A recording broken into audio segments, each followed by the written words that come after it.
Yeager? Okay, B. Done. Come on. This is it, my One day. day trader is a podcast. Take it. There's somebody coming. Reaper has eyes on Junkyard. Move! We're both can't even lift weights. One, he's definitely gonna. Here now! Hey, wait! Hell up. In prison. You'll be Get some, you little bitch. Coming your way. Decepticons are. Tracker brought him right to us. When are you gonna town? Let's go. Out, out, out, out. Hey, Yeager. Here they come.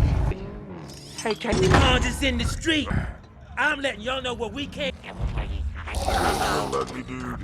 Hey, stop her!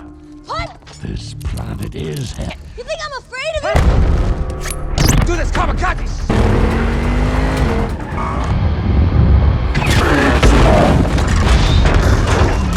His fat head. Three chickens. Supposed to hunt terrorists!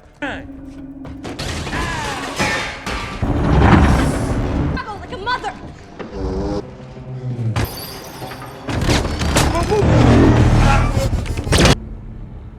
Healthcare? It doesn't do it. Run!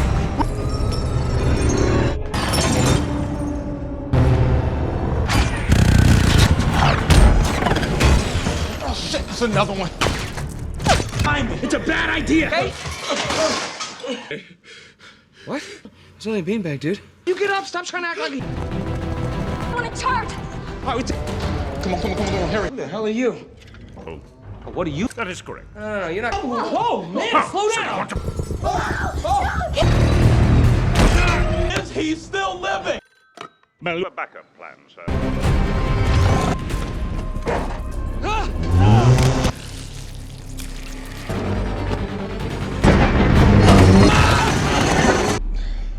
You little nut. You present to me. Name is Cogman, sir. Not leave you until your quest is He chose it. messenger or the messenger. Now then, I'm afraid all this bally. What, run off with some crazy. You are more important. One moment. They're gonna take care of you. Listen up, little Miss Sunshine. The meters will be alive. Stop! Distract him. Get out of here.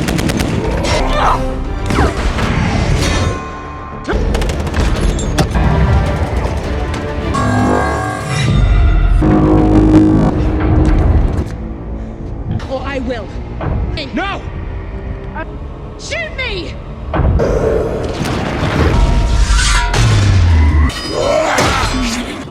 For that step. We fight together. Fight. You, Prime. Give me the staff. Give it to him. Who? Something happened. That is not Optimus. All right, get out of here. Wait, what? A weapon. Roger that, sir.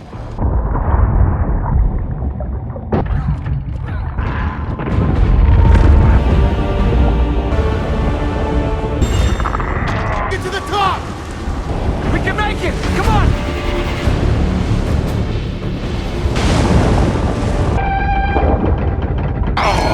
I am yours. Station 1416. Stop! Prime, you gotta stop me! Prime!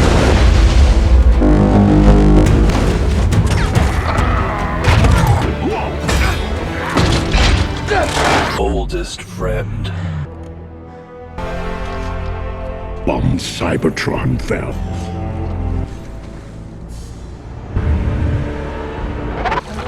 You blew your time. Back on Cybertron. Not going so well. Your own kind Are going to kill. is death.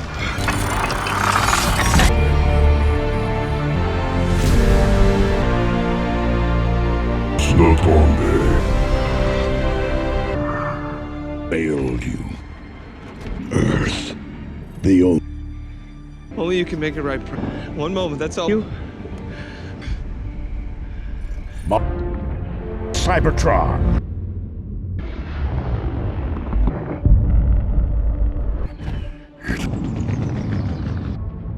Optimus Prime! Find it and prepare. Prime's coordinates are good. To figure out what makes Good to see you. General, we're gonna prep a Halo. Our Autobot ship lied to the LZ. It's got Oxford. Please a little. Okay, that is the To save the planet, not miss. I've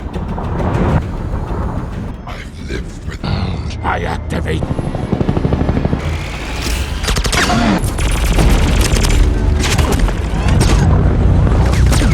Wretched human.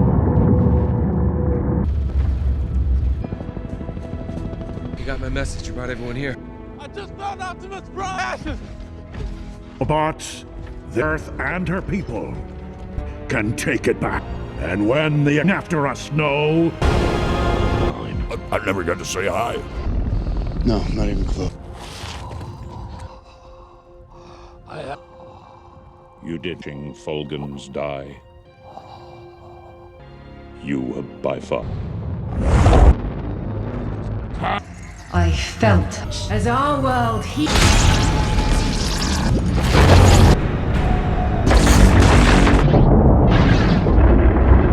It's gonna crush us.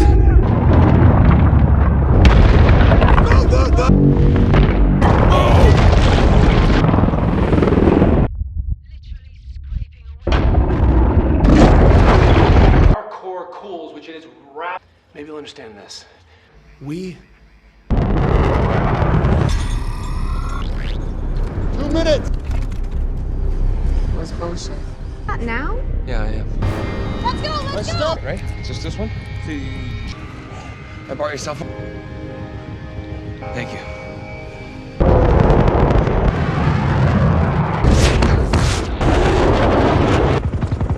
Seconds to 12,000 feet. We're done. News. Oh, yeah. You guys never stopped hunting. Optimus Prime. And Aim is to hold. Strike button. I didn't mean it. We gotta get.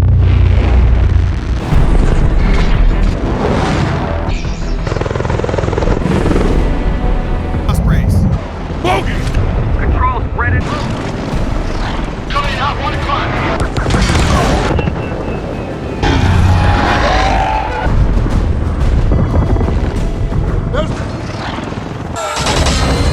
Break!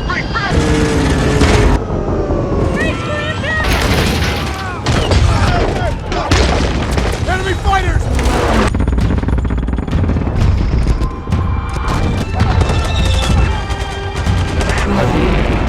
There's the ignition chamber! Get him! Cover not coming. Unable. Gas! Push right to the crater! Get the big gun on it! Hey, you're small and you're ugly. No. Transform. I don't have a... Me and Hot Rudder down. Hobgoblin stuff didn't work, did it? Big dividend with his 9-iron. Dukes blow out the vines and let it swing. I need tack new. Bring you to base. Okay, he's gonna be here. We're dead. I have to get. Let's go!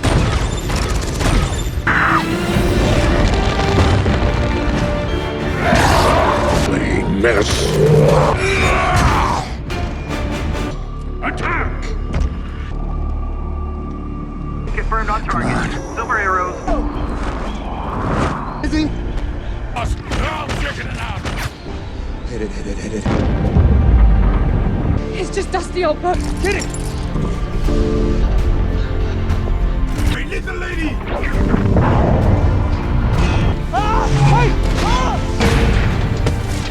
The ignition chamber is tumbling. Continuing. T-minus. Follow me! I'm gonna lead the way! There it is.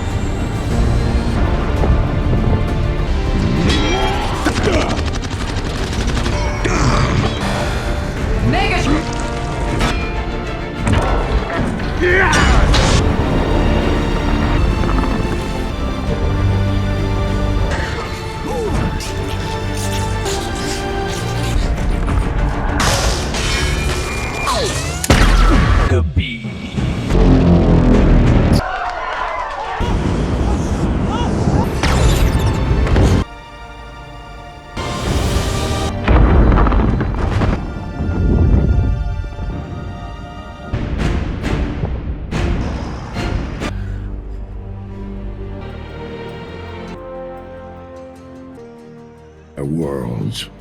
One of us, if we own. Don't let us get... Brings me. Agnes called. Hello, yes. Intense. More intense? There's so much road rage! Oh, let's go one-way street! I'm not driving!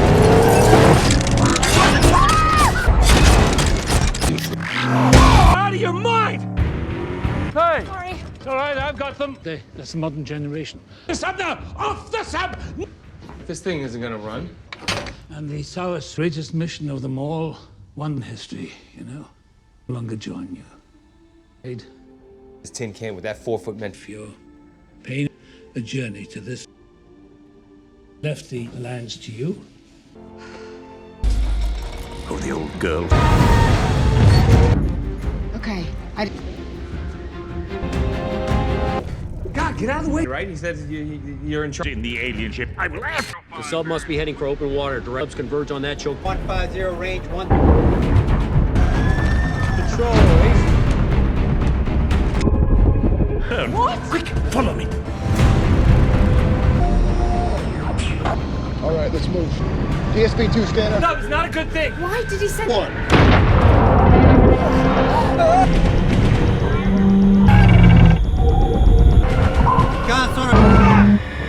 Oh, indeed. I'm nor the place. Hey! What? Follow me! Come on, get up! Just had 2 sentinels go down. Squeeze! Shot you? Fix him. But you're being a baby about it. You have a big heart. It's all right. It's all right.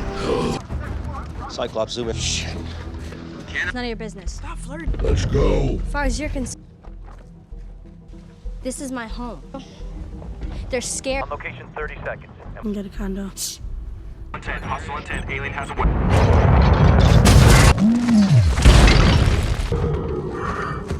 Wake up, Canopy! You're gonna be okay. I want you. You're all I have left.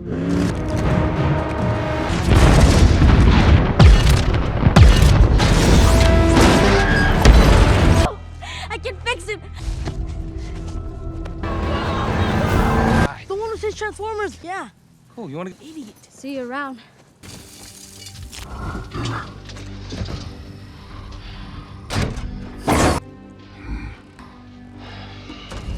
Will protect you. Oh, you don't... Coming out solo.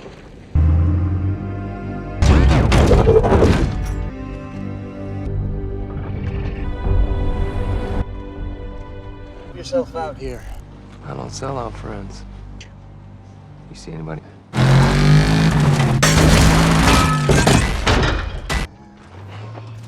It was a mistake.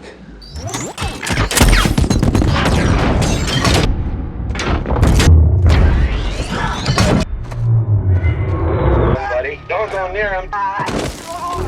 Ground. I said stand. Hey, these guys are calling the shots. In town. Off to the nail. You don't want to shoot? Hey guys, today we're diving deep into the bombastic, lore-heavy spectacle that is Transformers: The Last Knight. It's a journey through history, mythology, and enough explosions to make a pyrotechnician blush. Before you head off, if you're enjoying the kind of content I make, please consider liking and subscribing.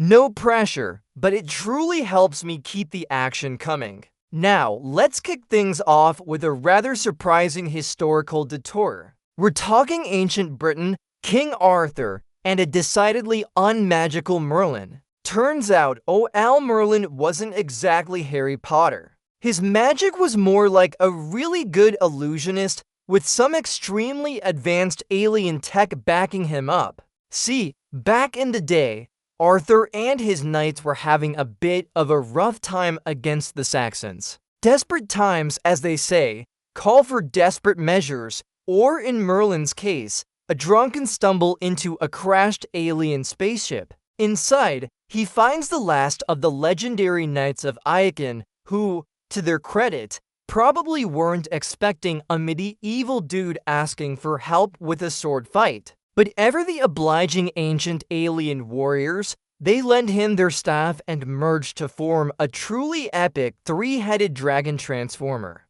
turning the tide of battle in a blaze of fire and metallic fury.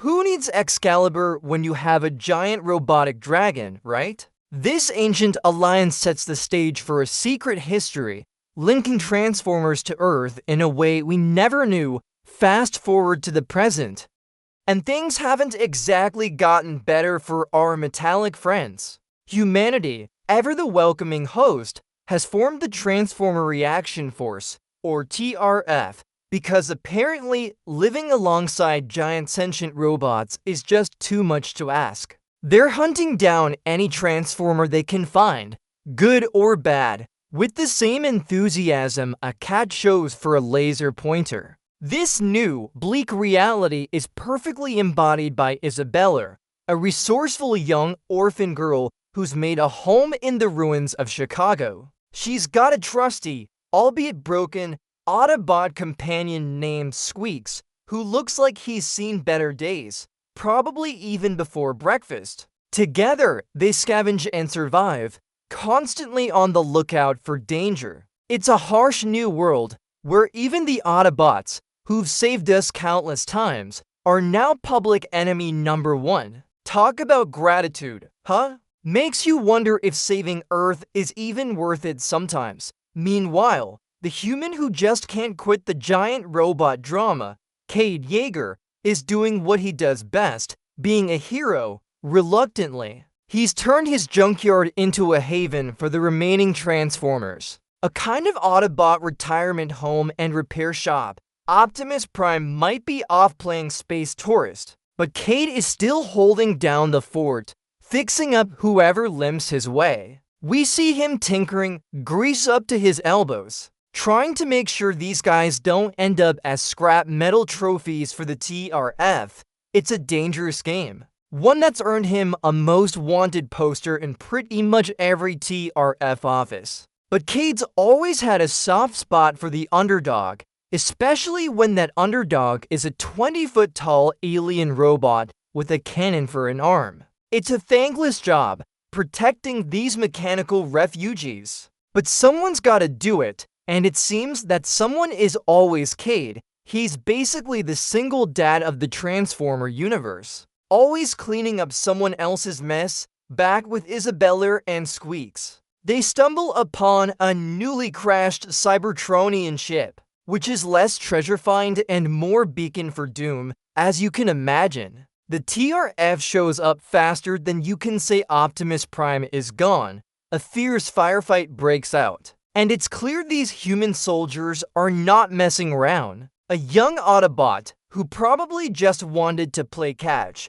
gets caught in the crossfire and tragically falls. It's a stark reminder of the brutality of this new world. Just when things look dire for Isabella and Squeaks, Cade bursts onto the scene because, of course, he does. He's got a knack for showing up just when the odds are stacked against everyone. In the chaos as Cade tries to protect the surviving Autobots and Isabella, a mysterious, ancient Cybertronian talisman attaches itself to his arm. It's less of a fashion statement and more of a plot device that glows ominously. So now Cade's not just a fugitive and a robot mechanic. He's also got a glowing alien arm accessory. Just another Tuesday, right? While all this earthly chaos is unfolding, Optimus Prime, who ventured into the cosmos at the end of the last movie, finally makes contact, but not in a good way. He's found floating frozen in space, looking a bit worse for wear when he's scooped up by a rather dramatic entity named Quintessa. She's introduced as the Prime of Life, though her methods suggest she's more like the Prime of manipulative brainwashing, Quintessa. With her very regal, very alien demeanor, blames Optimus for the destruction of Cybertron and reveals that she is its true creator. Naturally, she also needs him to fix it, which, in her book, involves destroying Earth because, you know, collateral damage. She uses her dark powers to infect Optimus, turning his eyes purple and his spark dark, transforming him into Nemesis Prime. It's a dramatic heel turn. From valiant leader to brainwashed pawn, all because he trusted the wrong space lady. You'd think after all these years, Optimus would have a better stranger danger radar,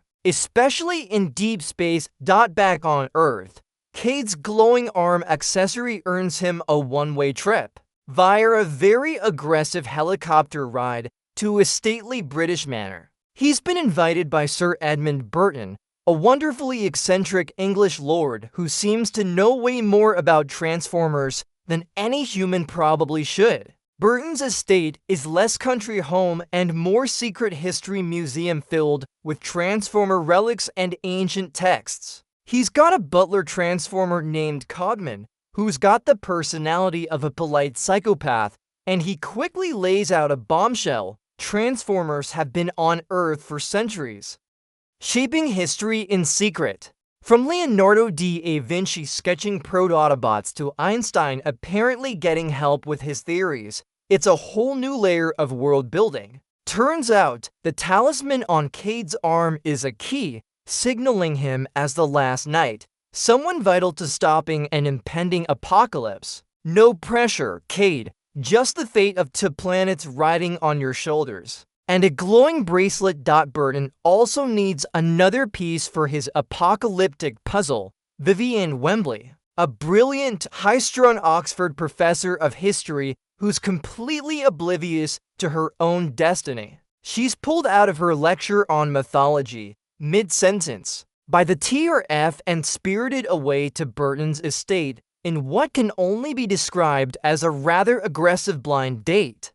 Her reaction is exactly what you'd expect: utter disbelief and understandable frustration. She's trying to teach, for goodness sake. Burton quickly reveals to her that she is a direct descendant of Merlin himself, the last person who can wield the ancient staff that the Knights of Icon left behind. The staff, as it happens, is the only thing that can stop Quintessa from obliterating Earth to restore Cybertron. Vivienne naturally thinks this is all a ludicrous prank. Me, a wizard's heir? I can barely get my internet to work, she probably thought. But as Burton's exposition dump continues, she slowly starts to realize this isn't a joke. Her family's lineage, her very existence, is tied to this epic, ancient conflict. And she's just been drafted into a war she never knew existed. With the stakes astronomically high,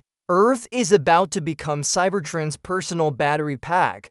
Burton, with his charming eccentricity, manages to get Cade and Vivienne on board, albeit reluctantly. Their mission? To find Merlin's staff, which has been hidden for centuries in a sunken Cybertronian ship. Their mode of transport? A ridiculously cool, yet somehow understated, submarine that looks like it could double as a Bond villain's getaway vehicle. This journey is less a scenic cruise and more a race against time, with the entire planet teetering on the brink. They're joined by a small team, including Cogman, who's still being delightfully unhinged, and Bumblebee, who's just happy to be along for the ride and maybe get a few dents fixed. The tension is palpable, not just from the impending global catastrophe, but from the delightful bickering between Cade and Vivienne, who are clearly not enjoying each other's company on this cramped undersea adventure.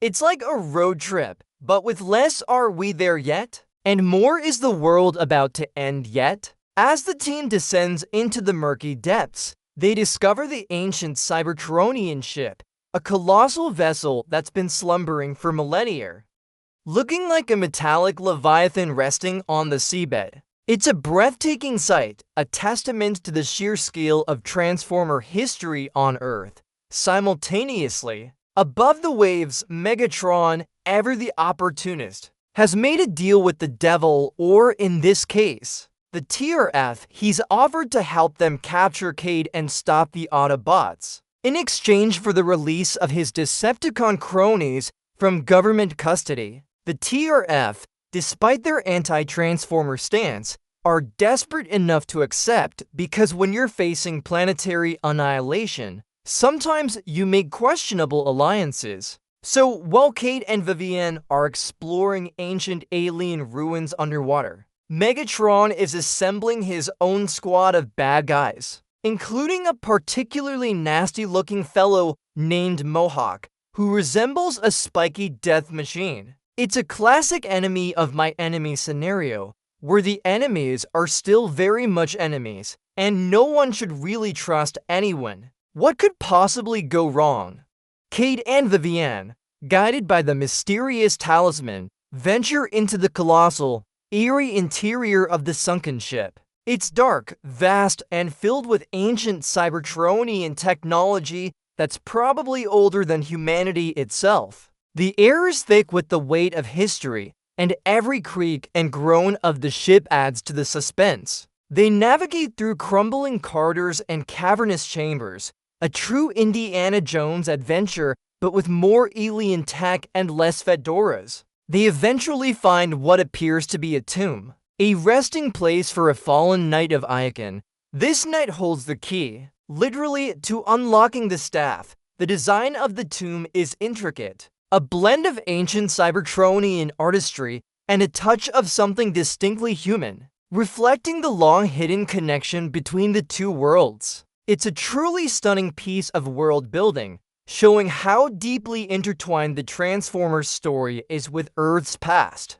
Meanwhile, Bumblebee and the other Autobots are keeping watch, ready for any Decepticon or TRF interference. Because you just know someone's going to try and crash this party. Following the clues left by the Knights, Vivienne, with Cade's reluctant help, finally activates the staff. As she touches it, a brilliant light erupts, illuminating the ancient chamber in a spectacular display of alien energy. The staff itself is a thing of beauty, intricate and powerful, humming with an ancient energy that Vivienne, as Merlin's descendant, can instinctively understand. It's not just a weapon, it's a conduit, a piece of primordial Cybertronian technology designed to harness and control immense power. This scene really highlights the world-building focus, revealing another layer of the intricate lore that connects Cybertronian technology to Earth's legendary past. The staff isn't just a MacGuffin. It's a key to understanding the very foundations of the Transformers' existence and their intertwined destiny with our planet. But as we all know, whenever something incredibly powerful is found, bad guys are usually just around the corner, ready to snatch it up. Just as Vivienne gets a handle on the staff, the calm is shattered by a terrifying roar. From the depths of the ocean, a dark, menacing figure rises. Nemesis Prime, our beloved Optimus, but with glowing purple eyes and a serious attitude problem, has arrived to reclaim the staff for Quintessa. He tears through the water and the ancient ship with terrifying force, radiating an aura of cold, calculating power. It's a chilling moment, seeing our hero, the beacon of hope, twisted into an instrument of destruction. He's not just a physical threat. He's an emotional gut punch for Cade and Bumblebee, who can't comprehend this betrayal. The visual of him emerging from the deep, his dark metallic form catching the ambient light, is truly impactful. He is a force of nature, driven by Quintessa's programming, and he wants that staff. This sets up a truly heartbreaking confrontation, as the Autobots are faced with fighting their own leader, or what's left of him. The confrontation is brutal. Nemesis Prime, showing no mercy, ruthlessly attacks Bumblebee, his former most loyal lieutenant. It's a clash of titans, but one where only one side is truly fighting with malicious intent. Bumblebee, despite being outmatched by the corrupted Optimus, fights with desperation, not just to survive, but to reach the friend he knows is still buried deep within. He tries to communicate, to break through Quintessa's programming, but Nemesis Prime is relentless. The metallic clang of their blows echoes through the ship, a symphony of heartbreak and power. In a pivotal, emotionally charged moment, as Nemesis Prime is about to deliver a fatal blow, Bumblebee, through sheer force of will and a lifetime of shared loyalty, manages to speak. Not just static, not just radio clips, but his actual voice, a raw, desperate plea to his brother. I am Bumblebee, your friend. This act of defiance, this pure expression of their bond, is enough to momentarily shatter Quintessa's control over Optimus. It's a classic power of friendship moment, but with giant robots, which makes it infinitely cooler and more impactful. Bumblebee's voice, a true miracle, breaks through the dark programming. Optimus Prime's eyes flicker from malevolent purple back to their familiar, heroic blue. He regains control, horrified by what he's done and the destruction he nearly caused. The betrayal weighs heavily on him, a silent scream of regret. But there's no time for apologies or emotional processing, because at that very moment, the sky above them tears open, revealing a sight both terrifying and awe-inspiring: Cybertron. It's not just any planet, though. It's revealed that Earth itself is actually Unicron, a legendary Transformer god, and Cybertron is descending to drain its life force. Talk about a cosmic coincidence. The ancient, horned entity that is Unicron begins to manifest, its massive tendrils erupting from Earth's surface like monstrous geological formations. This is the ultimate world-building reveal, connecting to planets in a symbiotic, yet destructive, relationship. The stakes just went from really bad to Armageddon-level catastrophic, and just when Optimus thought his day couldn't get any worse, he realizes he was being used to help destroy the very planet he vowed to protect. Awkward, with Cybertron hovering menacingly over Earth, ready to essentially kiss our planet goodbye.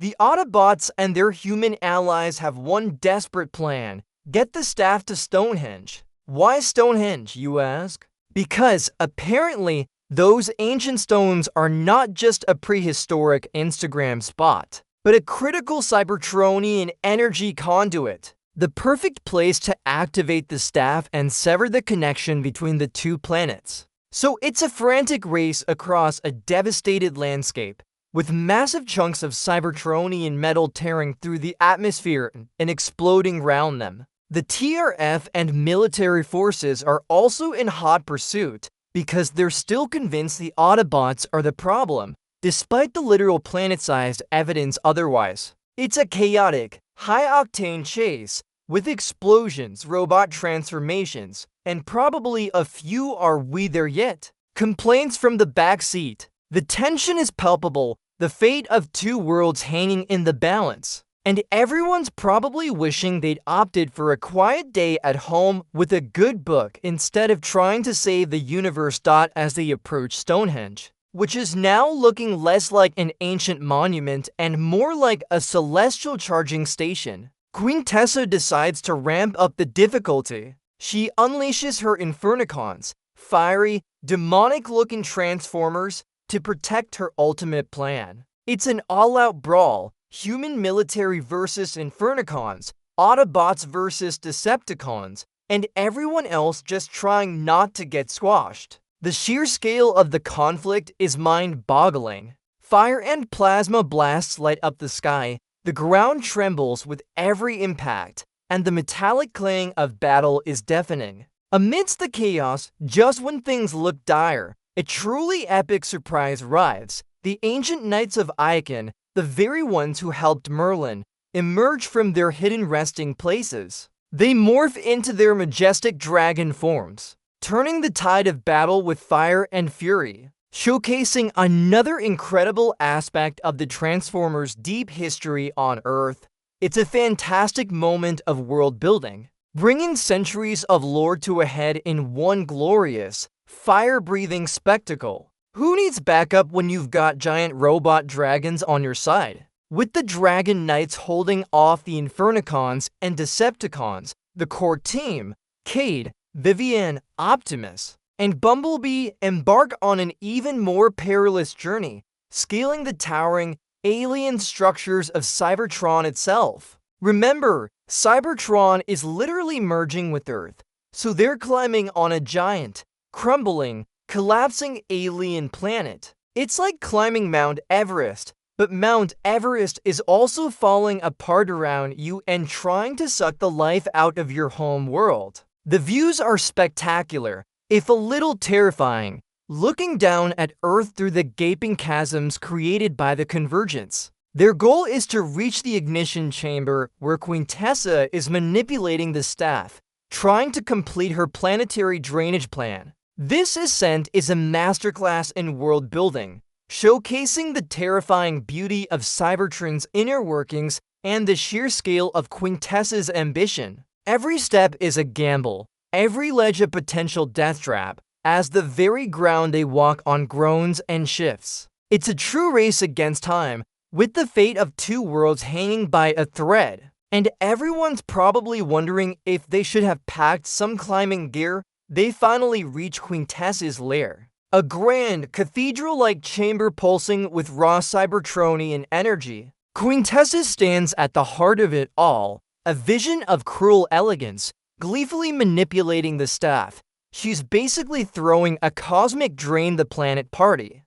And Earth is the unfortunate juice box. The chamber is a terrifying display of alien technology, with glowing conduits, intricate machinery, and the hum of immense power resonating through the air. This is the nexus, the very point where Earth's life force is being siphoned away, and Quintessa is the maestro of this planetary symphony of destruction. It's a chilling visual, really cementing her as a truly formidable, if slightly unhinged, antagonist. She's not just a villain. She's a force of nature, driven by an ancient, almost primordial, desire to restore her home world at any cost. The air is thick with anticipation, the stakes are immeasurable, and everyone knows this is the final showdown. No pressure, just the survival of all organic life on the line. The moment they enter, all hell breaks loose. Cade, Optimus, and Bumblebee immediately engage Quintessa's remaining Infernicons and her personal guard. It's a furious melee, sparks flying, metal clanging, and powerful energy blasts tearing through the chamber. Optimus is finally back in full heroic form, his blue eyes blazing with determination as he fights to undo the damage he nearly caused. Meanwhile, Vivian, with the staff, stands at the precipice of a monumental decision. She's the only one who can truly wield it, the only one who can stop the process. She faces the ancient mechanism, a pulsing, glowing vortex of energy designed to either complete Cybertron's regeneration or sever the connection to Earth. It's a moment of immense pressure. Her entire lineage, her entire world, resting on her shoulders. She's not just an Oxford professor anymore. She's the last hope, a true hero in the making. The noise of the battle is deafening, yet her moment of decision feels eerily quiet amidst the storm. A testament to the weight of her choice, with a surge of courage and a deep connection to her Merlin lineage. Vivian thrusts the staff into the activation point, but instead of completing the cycle of destruction, she reverses it. A brilliant wave of energy erupts, not to drain Earth, but to sever the connection between the two planets. The powerful energy pulses through the chamber, disrupting Quintessa's control and causing her to dissipate in a flash of light. It's a moment of triumph, a testament to Vivian's strength and the ancient magic running through her veins. As the connection is broken, Cybertron begins to detach from Earth, slowly pulling away from our planet, averting the immediate catastrophe. The metallic clang of battle slowly gives way to the hum of the staff, and then a deafening silence. The immediate threat is neutralized, Earth is saved, and everyone can breathe a collective sigh of relief. But as we've learned in the Transformers universe, defeated doesn't always mean gone for good. And a momentary silence rarely lasts. As the staff's power pulses, Cybertron, groaning and creaking, slowly begins to ascend. Pulling away from Earth, it leaves behind a trail of monumental destruction. Massive craters and shattered landscapes where its tendrils had erupted. But our planet is intact. The immediate threat of Unicron devouring Earth is averted. The Autobots and humans, battered but victorious, survey the aftermath, a mix of relief and exhaustion washing over them. The sky, once filled with the ominous shadow of another world, slowly clears. It's a moment of quiet reflection amidst the rubble, realizing they've just stopped a literal planetary merger. The world building here is immense, showing the physical scars left by this cosmic battle, a permanent reminder of Earth's brush with oblivion. The planet is saved, but not without consequence, and the task of rebuilding,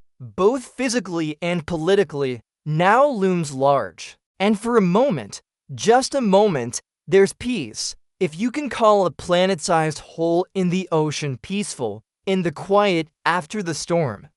The Autobots and their human allies begin to pick up the pieces. Optimus, now fully redeemed, stands tall, his blue eyes reflecting the dawning sun, probably contemplating what a truly terrible vacation he just had. Cade, ever the reluctant hero, exchanges a look with Vivian, a silent acknowledgement of the extraordinary journey they've shared. The sarcastic banter has faded, replaced by mutual respect, and maybe even a hint of something more. Even Cogman is a little less murderous, which is saying something.